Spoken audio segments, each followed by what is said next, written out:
Hello dear students, I welcome you all on AEC Plus digital platform of advanced engineering classes. हमने target series fluid mechanics के अंदर previous classes के अंदर viscosity तक पूरा complete part हमने कर लिया है।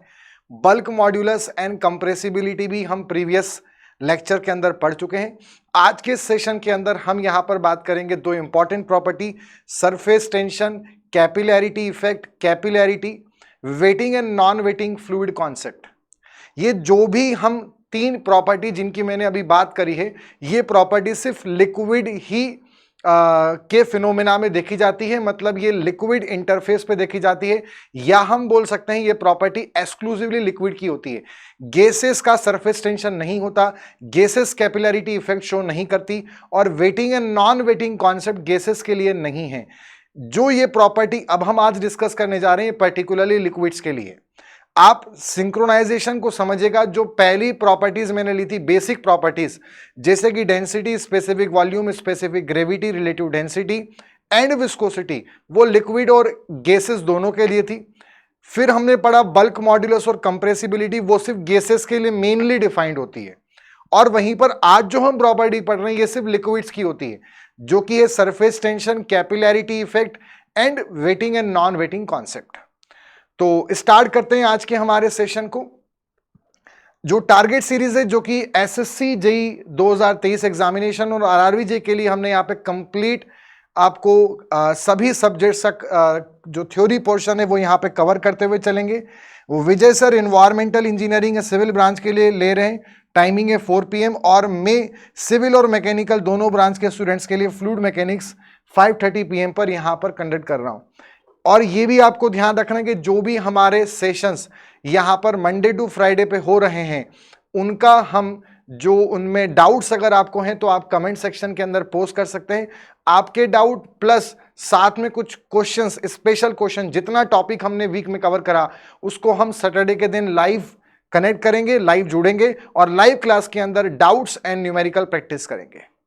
तो स्टार्ट करते हैं हमारे आज के सेशन को। तो सरफेस टेंशन प्रॉपर्टी बच्चों क्या है? सरफेस टेंशन आपका जो नाम में छुपा है, सरफेस टेंशन। सरफेस मतलब फ्री सरफेस। फ्री सरफेस क्या होता है? देखो, सबसे पहली बात है, फ्री सरफेस एक बाउंड्री है और फ्री सरफेस जो है वो लिक्विड की है। क्लियर? सरफेस टेंशन प्रॉपर्टी के कारण ही कैपिलैरिटी आता है। तो कैपिलैरिटी के जो जननी है वो है, जहां से ओरिजिन है वो है सरफेस टेंशन। सरफेस टेंशन में वर्ड आ रहा है सरफेस। सरफेस मतलब फ्री सरफेस। फ्री सरफेस सिर्फ लिक्विड का होता है, फ्री सरफेस गैसेस का नहीं होता। गैसेस की कोई फिक्स्ड बाउंड्री नहीं होती, they are in continuous Brownian motion, ये हमने डिस्कस किया था।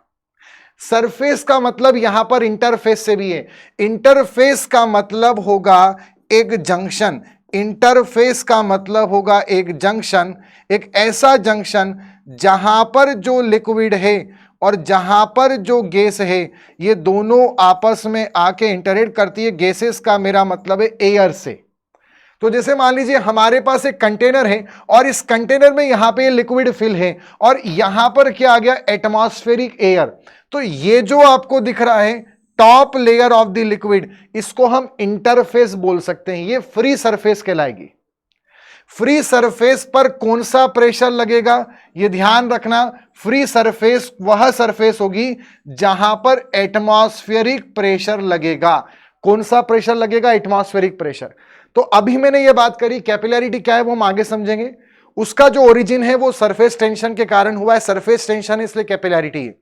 सरफेस टेंशन में वर्ड आया फ्री सरफेस। फ्री सरफेस का मतलब होता है top boundary of the any liquid. ये गैसेस के लिए डिफाइंड नहीं है। फ्री सरफेस को हम एक इंटरफेस भी बोल सकते हैं।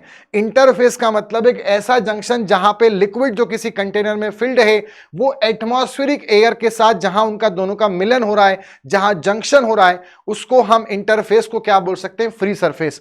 और फ्री सरफेस पर हमेशा जो प्रेशर होगा वो कौन सा प्रेशर होगा? एटमॉस्फेरिक प्रेशर होगा, वातावरण का दाब होगा। क्लियर है यहां तक? अब हम आगे बात करते हैं। अब जो फ्री सरफेस में अगर कोई फ्लूइड है, तो यहां पर अगर हम देखें कंटेनर में अगर फ्लूइड स्टोर्ड है तो ऐसे कुछ पार्टिकल होंगे जो फ्री सरफेस से नीचे होंगे, जैसे कि ए वाला पार्टिकल आपको दिख रहा है, एक फ्लूइड का पार्टिकल मैंने यहां पे कंसीडर किया। ये जो फ्लूइड का पार्टिकल है ए पार्टिकल, तो अब क्या होता है बच्चों, देखिए यहां पर दो प्रकार के अट्रैक्शन फोर्स होते हैं, दो प्रकार के अट्रैक्शन फोर्स होते हैं। जैसे फ्रिक्शन फोर्स हमने दो प्रकार के समझे थे, ठीक है। तो फ्रिक्शन फोर्स दो प्रकार के हम पढ़ के आए थे विस्कोसिटी में, एक ड्रैग फोर्स, एक विस्कस फोर्स। दो सेम पार्टिकल में लगे तो विस्कस बोलेंगे, यानी दो फ्लूइड में लगे तो विस्कस, और एक फ्लूइड और एक सॉलिड में लगे तो ड्रैग फोर्स। उसी प्रकार से जो अट्रैक्शन का फोर्स है, अट्रैक्शन फोर्स किस कारण होता है किसी भी फ्लूइड में? Due to their intermolecular bonding, उनके बीच में जो उनकी मॉलिक्यूलर की बॉन्डिंग है, मॉलिक्यूल्स में बॉन्डिंग है, उस कारण वो फोर्स होता है। और ये भी दो प्रकार का फोर्स होता है, एक होता है हमारे पास कोहेजन फोर्स और एक होता है हमारे पास एडेशन फोर्स। फ्रिक्शन फोर्स और इन फोर्सेस में क्या डिफरेंस है? फ्रिक्शन फोर्स जो है वो कांटेक्ट फोर्स है, दो चीज जब कांटेक्ट में होगी तभी फ्रिक्शन लगेगा। ये नॉन कांटेक्ट फोर्स होता है। दो पार्टिकल अगर दूर दूर हैं और उनमें चार्जेस हैं तो उनमें बॉन्डिंग हो सकती है, आयनिक बॉन्डिंग, दूर दूर है उसके बाद भी, कांटेक्ट में नहीं है उसके बाद भी, तो ये अट्रैक्शन फोर्स है। और ये जो अट्रैक्शन फोर्स है, ऐसे अट्रैक्शन फोर्स दो प्रकार के होते हैं, कोहेजन फोर्स यानी ससंजन बल, और एडेशन मतलब आसंजन बल। कोहेजन तब हम बोलते हैं जब दो सेम पार्टिकल के बीच में लगे तो उसे हम कोहेजन बोलेंगे, और अगर दो डिफरेंट पार्टिकल के बीच में लगे तो उसे हम एडेशन बोलेंगे। मतलब अगर कोई हम बात करें पानी और लकड़ी, तो उनके बीच में जो अट्रैक्शन फोर्स आ रहा है, या जैसे फेविकोल होता है, तो हम फेविक्विक या फेविकोल की मदद से हम उसको लकड़ी पे चिपका सकते हैं। किसको? फेविकोल को। तो फेविकोल और लकड़ी में क्या लग रहा है? एडेशन फोर्स लग रहा है, इसलिए फेविकोल या फेविक्विक एडेसिव कहलाते हैं। जो दो डिफरेंट चीजों को जोड़ रहा है वो एडेसिव हो गया। तो जब दो सेम पार्टिकल में अट्रैक्शन फोर्स आएगा उसे कोहेजन फोर्स बोलेंगे, और जब दो डिफरेंट पार्टिकल में आएगा तो उसे हम एडेशन बोलेंगे। अब यहां पे समझना, अगर हमारे पास एक कंटेनर है, ठीक है, इस कंटेनर में यहां पर हमारे पास ऐसा फ्लूइड स्टोर्ड है, ठीक है, ये यहां पे पूरा हमारे पास क्या है? फ्लूइड स्टोर्ड है। ये हमने ये फ्लूइड मान लिया, दिस इज द फ्लूइड। और फ्लूइड भी नहीं, हम एकदम क्लियरली बात करें, हम किसी से यहां पर डरते नहीं। अगर हम क्लियर बात करें, मतलब ये फ्लूइड नहीं है, कंफ्यूजन नहीं, ये लिक्विड है, क्योंकि ये प्रॉपर्टी जो है ये सिर्फ लिक्विड्स में देखी जाती है। लिक्विड, अब लिक्विड में क्यों होती है उसका भी रीजन मैंने आपको बता दिया, क्योंकि लिक्विड्स की ही बाउंड्री होती है, गैसेस की बाउंड्री नहीं होती।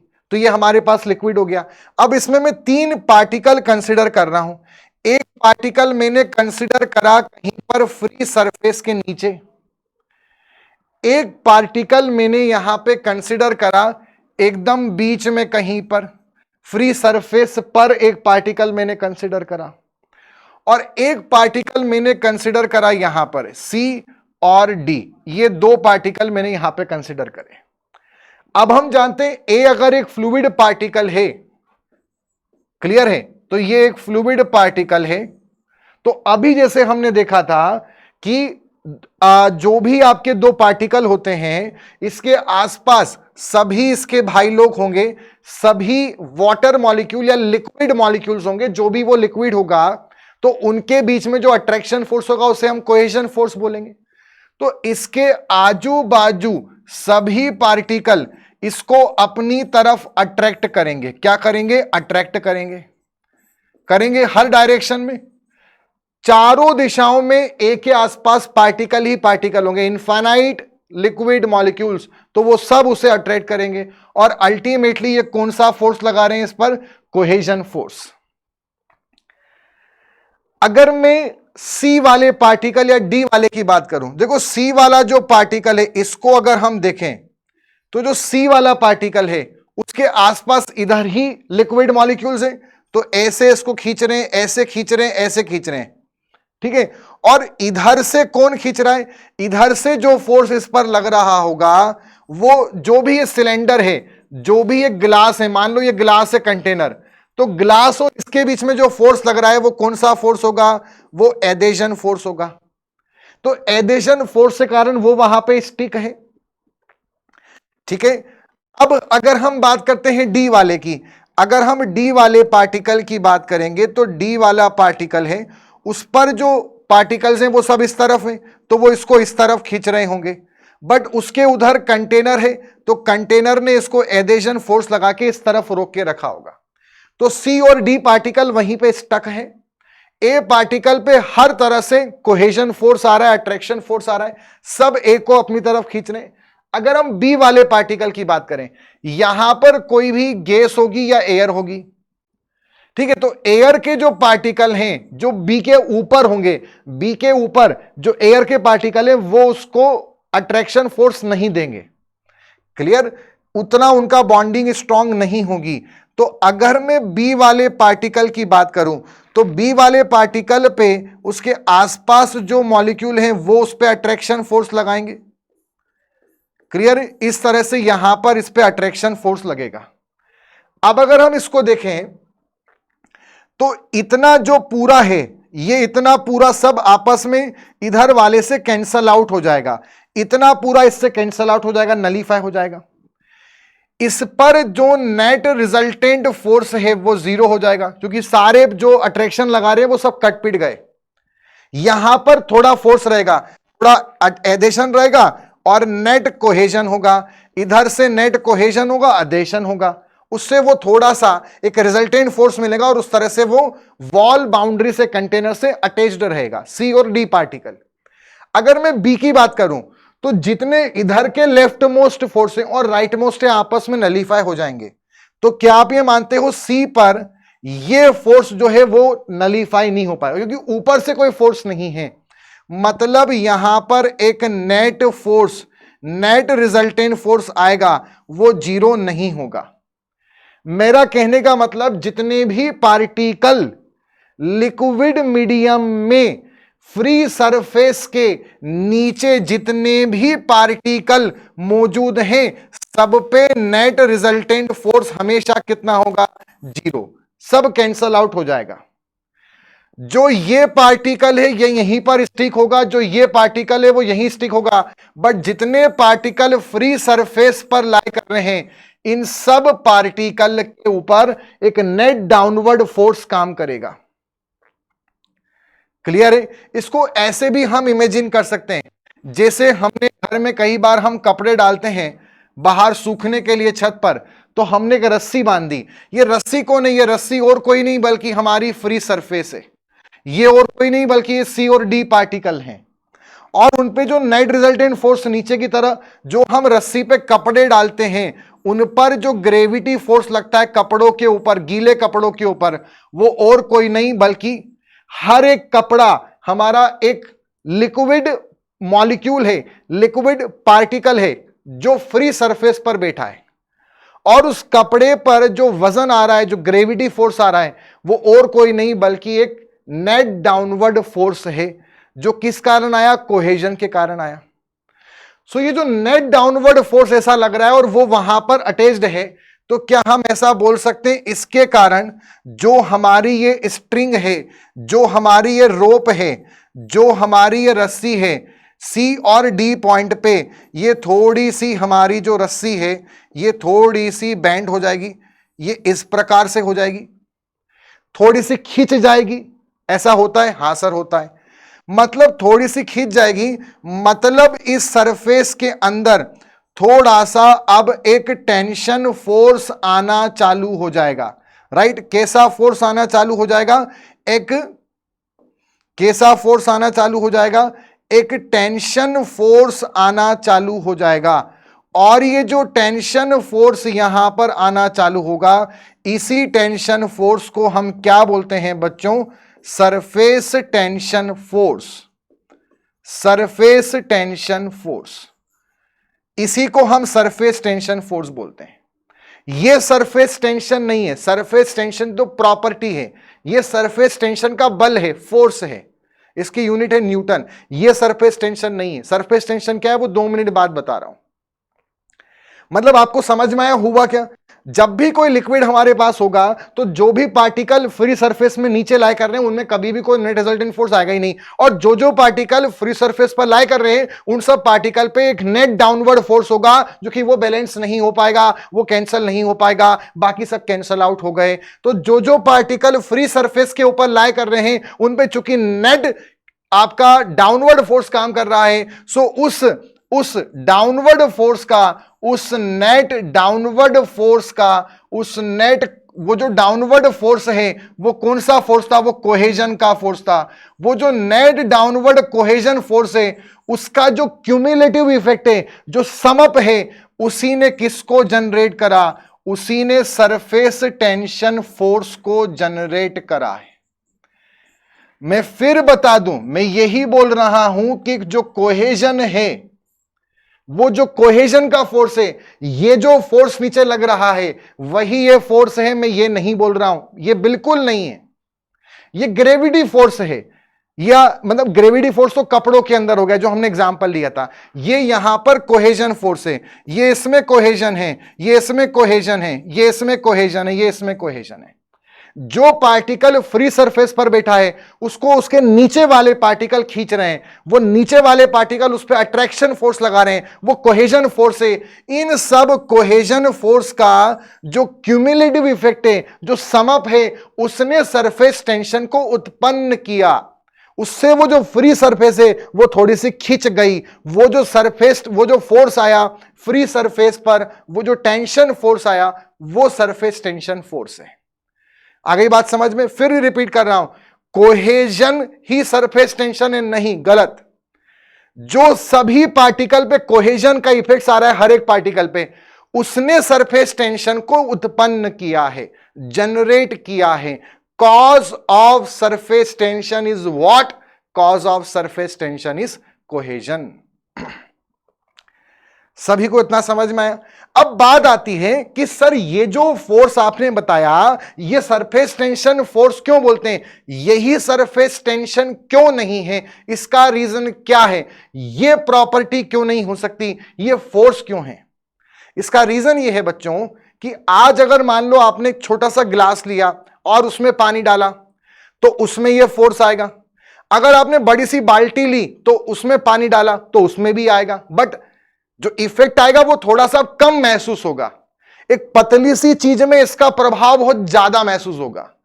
एक बहुत बड़े से सिस्टम में फ्री सरफेस की लंबाई, वो रस्सी बहुत बड़ी हो जाएगी। आप कुछ सोचो, अगर छोटी सी रस्सी बांधेंगे और कपड़े डाल दें तो वो ज्यादा झुली हुई दिखेगी, सेगिंग ज्यादा दिखेगा।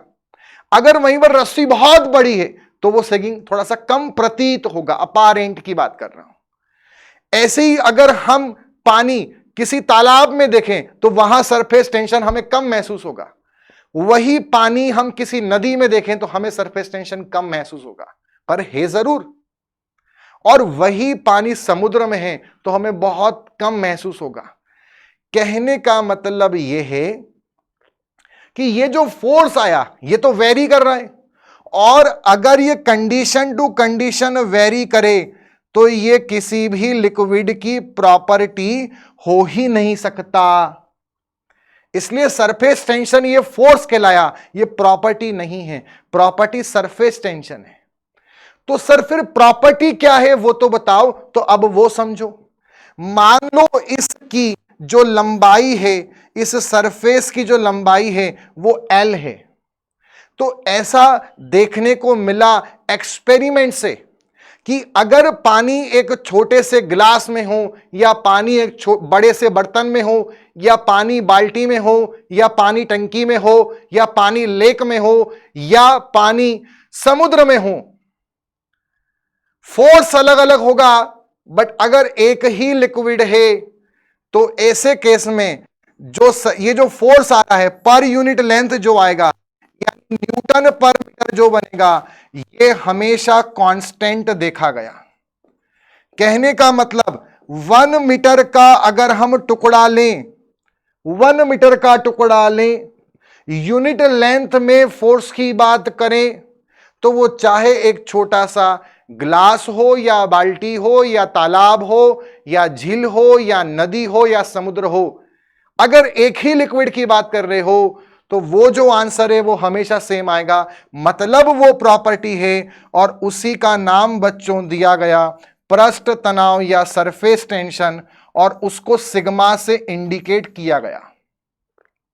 So this is actually the surface tension is, मतलब हमें यहां पे समझ में आ गया कि सरफेस टेंशन क्या चीज है। सर सरफेस टेंशन जो है it is nothing but the, it is the surface tension force, surface tension force per unit length, इकाई लंबाई में कितना पृष्ठ तनन बल आ रहा है उसी को हम सरफेस टेंशन बोलेंगे। सरफेस टेंशन का सिंबल सर सिग्मा होगा और इसका फॉर्मूला होगा surface tension force per unit length.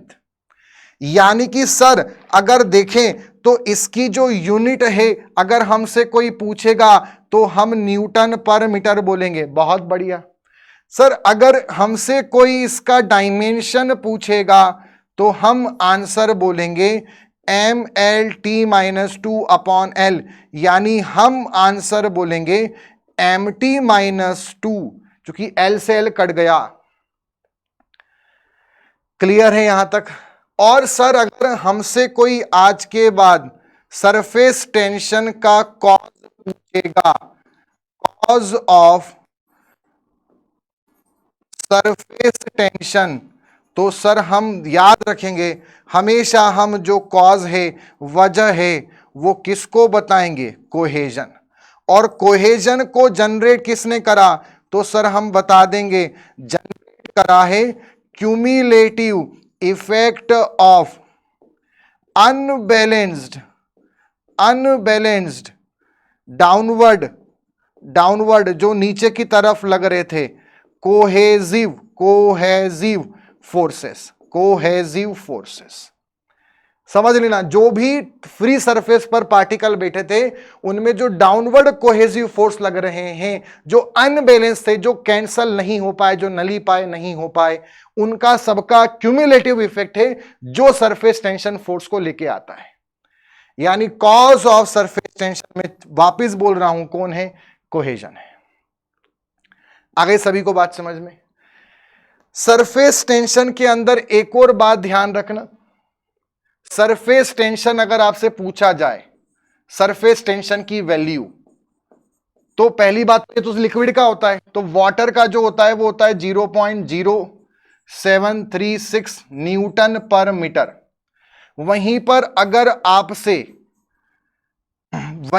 अगर आपसे सरफेस टेंशन मरकरी का पूछें तो वो होता है 0.52 न्यूटन पर मीटर। वहीं पर आपसे सरफेस टेंशन आइडियल फ्लूइड का पूछा जाए तो सरफेस टेंशन आइडियल फ्लूइड का 0 होगा। ये उसकी डेफिनेशन है। आइडियल फ्लूइड में हमने क्या क्या चीजें मानी थी? विस्कोसिटी 0, सरफेस टेंशन 0, और एक और माना था डेंसिटी में चेंज 0। इसलिए आइडियल फ्लूइड का सरफेस टेंशन पूछेंगे तो हम 0 आंसर बोलेंगे। एक और बात ध्यान रखना, सरफेस टेंशन में टेम्परेचर प्रेशर का इफेक्ट क्या आता है वो भी आपको सिखा देता हूं। Effect of temperature and pressure. देखो मैं आपको एक चीज सिंपल सी बात बताऊं, सरफेस टेंशन का मेन कॉज कौन है? कोहेजन। कोहेजन का मतलब बॉन्ड, इंटरमॉलिक्यूलर बॉन्डिंग। तो कोहेजन का कॉज है बॉन्ड। ठीक है, अब अगर मैं सिंपल सी बात करूं, अगर हम टेम्परेचर को बढ़ाएंगे तो ऑब्वियस सी बात है जो बॉन्ड है वो क्या हो जाएंगे? ब्रेक हो जाएंगे।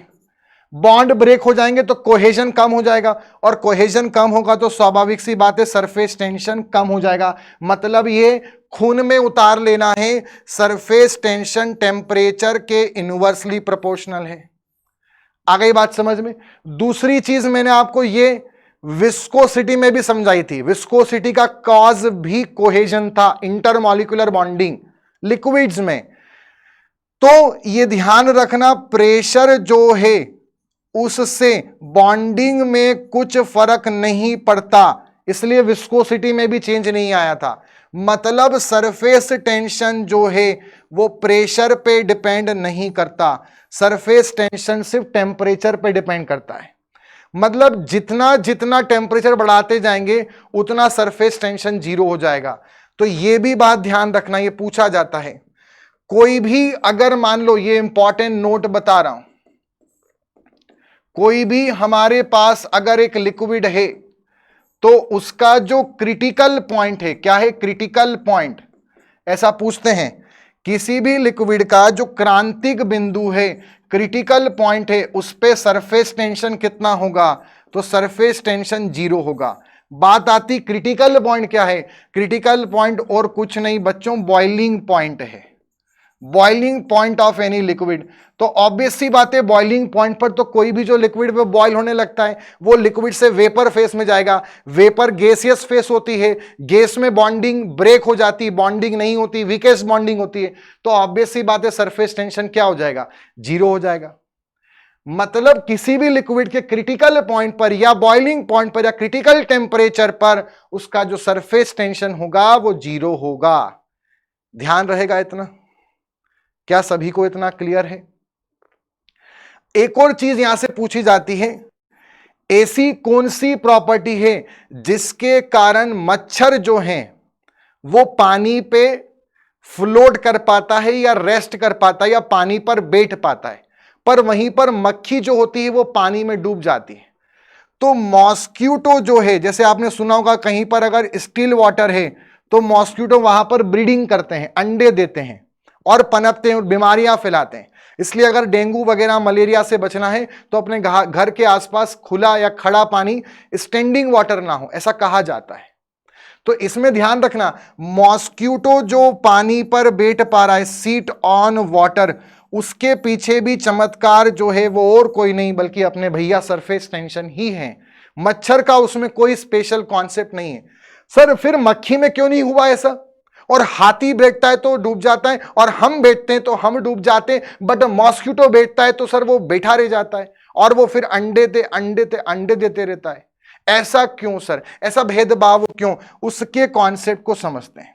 देखिए क्या होता है, जब सरफेस पर मॉस्क्यूटो बैठता है और वहां पे सरफेस टेंशन का फिनोमिना एग्जिस्ट करता है, ये सरफेस टेंशन है, ये सरफेस टेंशन है।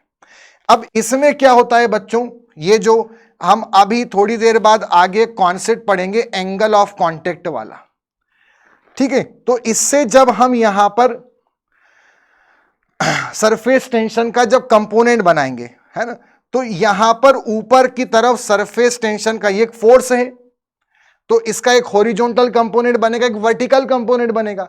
तो यहां पर सरफेस टेंशन के फोर्स का कंपोनेंट आएगा वर्टिकल कंपोनेंट। समझ में आया? ये सरफेस टेंशन लग रहा है ऐसे, भाई कुछ सरफेस जो है वो थोड़ी सी कर्व है तो कोई एंगल बनेगा हॉरिजॉन्टल से, तो फोर्स है तो उसको दो पार्ट में रिजॉल्व कर सकते हैं, एक ये वाला और एक ये वाला, तो वो वर्टिकल कंपोनेंट जो आएगा वो समझ में आ गया। अब ये वर्टिकल कंपोनेंट आ गया, इधर वाला भी आ गया, इन दोनों को जोड़ लो। तो ऊपर की तरफ क्या हुआ, ऊपर की तरफ सरफेस टेंशन का एक वर्टिकल कंपोनेंट आ रहा है जो मच्छर को महसूस होगा, वही हाथी जब बैठेगा तो उसे भी होगा, और हम जब बैठेंगे तब हमें भी होगा, और मक्खी बैठेगी तो उसे भी होगा, और जो बैठेगा तो उसे भी होगा। पर होगा क्या बच्चों कि जब यहां पर क्या होता है, अभी मच्छर बना रहा हूं पहले, ये मच्छर है, ठीक है, एकदम सही दिख रहा है मच्छर। तो अब ये मच्छर जब बैठा हुआ है तो मच्छर का भी वजन होगा, बट मच्छर जो आदमी है वो तो मच्छर जैसा है, तो उसका तो वजन तो बहुत एकदम मच्छर जैसा होगा, तो उसका जो वजन यहां पर आएगा वो बहुत कम होगा, ठीक है, वेट कम होगा। तो मच्छर के केस में क्या होता है कि जितना ये फोर्स होता है उतना ही लगभग ये वेट होता है, तो यहां पर एक इक्विलिब्रियम एस्टैब्लिश्ड हो जाता है।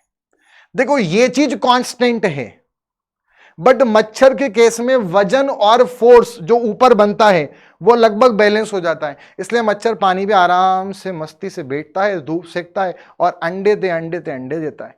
अगर वहीं पर हाथी हो या आप हो या मक्खी है तो उसका वजन ज्यादा होता है, तो वजन ज्यादा है और वो जो कंपोनेंट मिला सरफेस टेंशन से वो कम है, तो वो डूब गया, और मक्खी जो है वो चाय में डूब जाती तो चाय खराब हो जाती है। समझ में आया?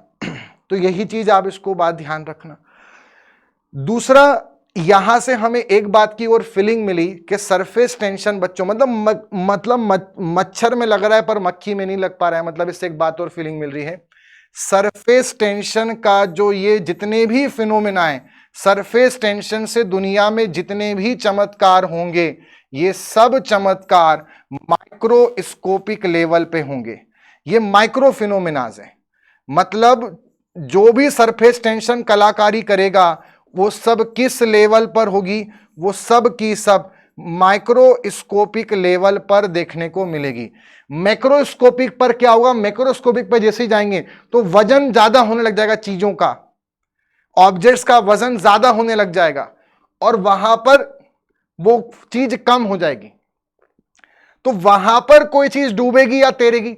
सर ऐसे तो फिर हम कई कुछ लोग तो पानी में तैर लेते हैं, फिर वो क्यों तैरते हैं, फिर तो हर चीज डूब जानी चाहिए। सर फिर तो जहाज पानी में तैरता है, सर वो क्यों तैर रहा है, सर वो भी डूब जाना चाहिए। अरे भैया बात को सुनो, माइक्रोस्कोपिक में अगर कोई डूब रहा है या तैर रहा है वो सरफेस टेंशन डिसाइड करता है, और मैक्रोस्कोपिक लेवल में कोई डूबेगा या कोई तैरेगा वो आर्किमिडीज यानी उनका बायंसी का सिद्धांत डिसाइड करेगा, जो हम यूनिट नंबर 2 में पढ़ेंगे।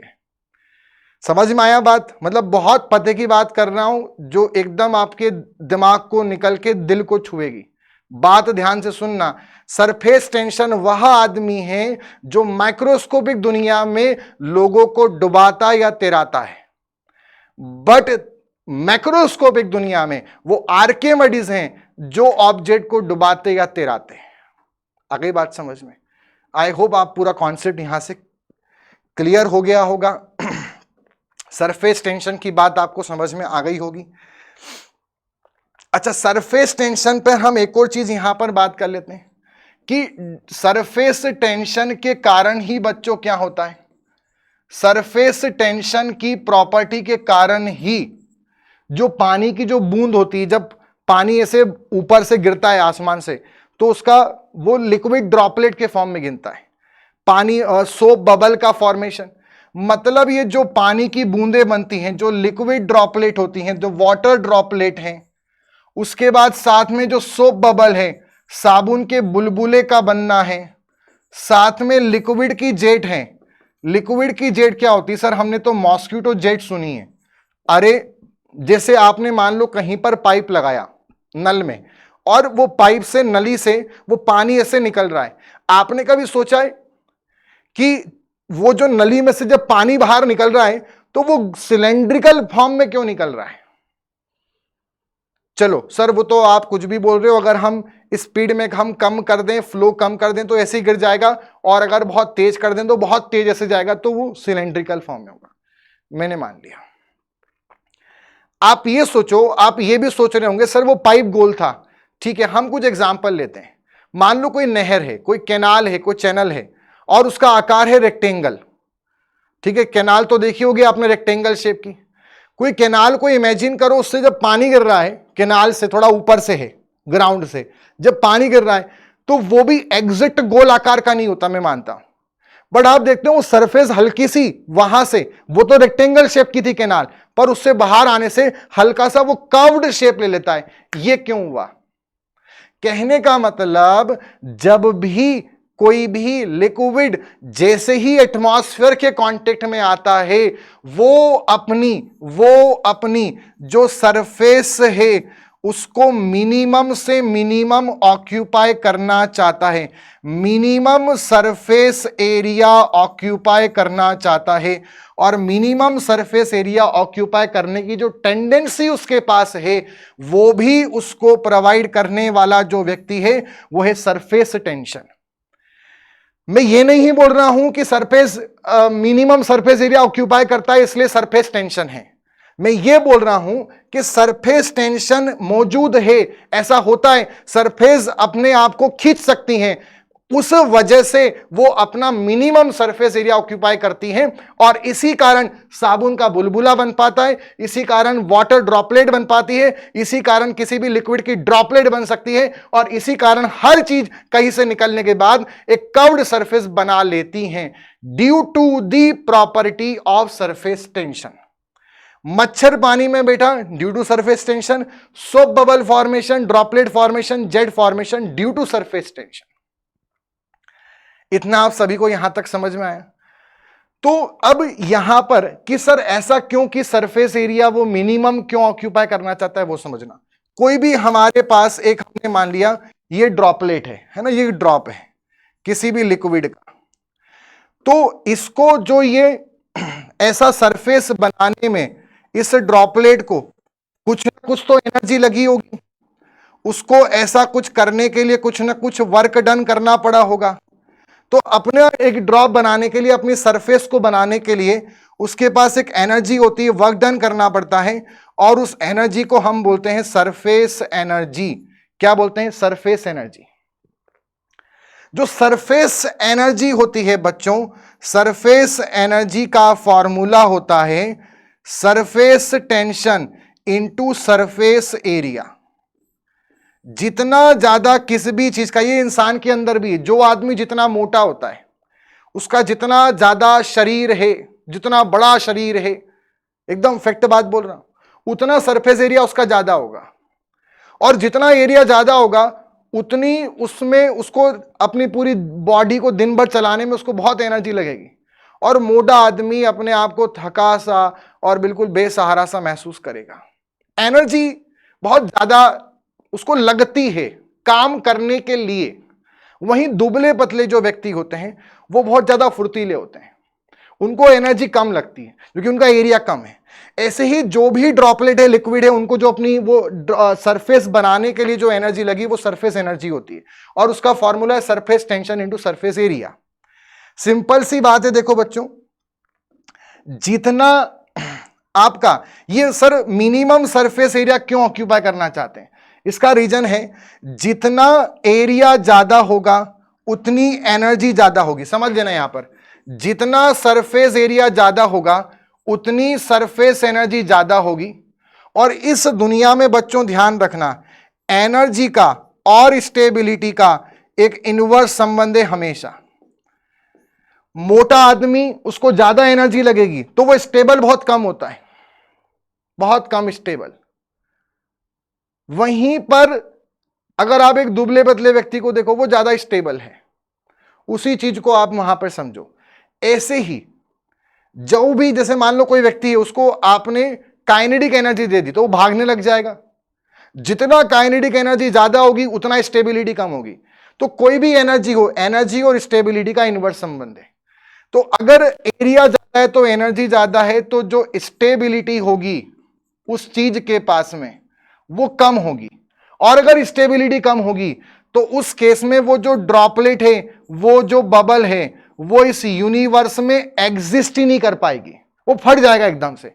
कई बार आपने देखा कुछ सोप बबल होते हैं जो वो मेले में वो बुलबुले बनाने का आता था, उसको हम बनाते थे तो बुलबुला पहले बढ़ता था, फिर जैसे जैसे बड़ा होता था एकदम से बस्ट हो जाता था। तो बस्ट क्यों हुआ अचानक से? या किसी ने टच करा उसको? नहीं हुआ। क्या वो समझना, जितना एरिया बढ़ते जाएगा उतना एरिया बढ़ेगा तो एनर्जी बढ़ेगी, एनर्जी बढ़ेगी तो स्टेबिलिटी कम होगी, तो स्टेबिलिटी कम होगी तो वो चीज उस यूनिवर्स में एग्जिस्ट नहीं कर सकती। इस यूनिवर्स में एग्जिस्ट करना है तो स्टेबिलिटी ज्यादा चाहिए। आ गई बात समझ में? ठीक है।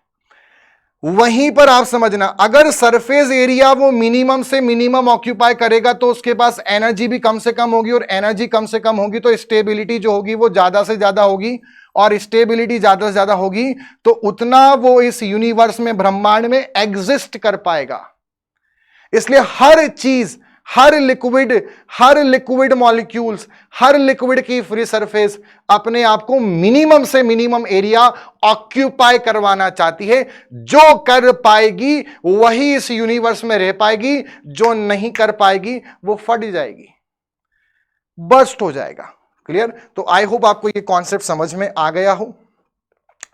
स्टार्टिंग पे चलते हैं। तो हमने जो यहां से स्टार्ट किया था सरफेस टेंशन के बारे में, it is defined as the tensile force acting on the surface of the liquid in contact with a gas or on the surface between the two immiscible liquid, या तो liquid और air में, या दो immiscible liquid जिनको आपस में हमने मिलाया है।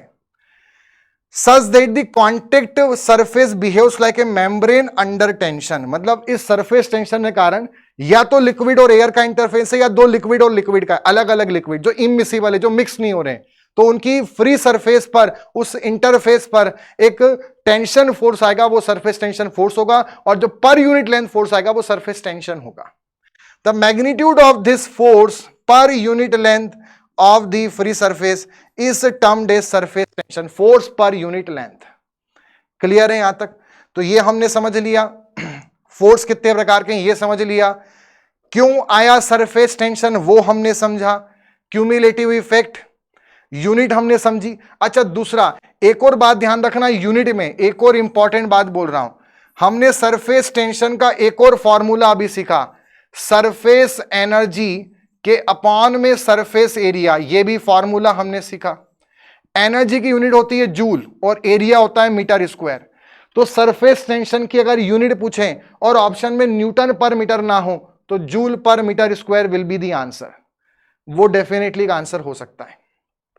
चीज एक ही है, क्योंकि न्यूटन को अगर मैं यहां पर न्यूटन मीटर बोलूं और अगर मैं यहां पे मीटर मीटर का मल्टीप्लाई कर दूं तो न्यूटन मीटर ही जूल होता है, तो वो भी जूल पर मीटर स्क्वायर बन गया।